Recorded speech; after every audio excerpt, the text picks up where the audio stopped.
నమస్కారం. ఘంటారావానికి స్వాగతం. ముందుగా ప్రధానాంశాలు. అక్టోబర్ 2 నాటికి రాష్ట్రంలో చెత్త కనిపించకూడదన్న సీఎం.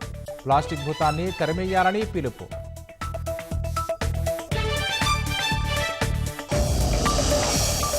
చిత్తూరు జిల్లాలో కార్యకర్త హత్యను ఖండించిన టీడీపీ. వైసీపీ నేతల ఆగడాలను సహించబోమని హెచ్చరిక.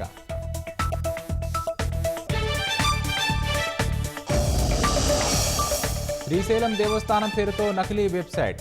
వసతి కోసం డబ్బులు చెల్లించి మోసపోయిన భక్తులు.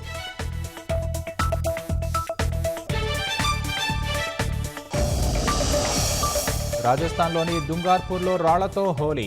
42 మందికి గాయాలు, 3 పరిస్థితి విషమం.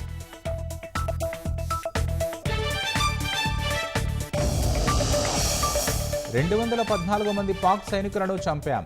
బలూచిస్తాన్ లిబరేషన్ ఆర్మీ సంచలన ప్రకటన.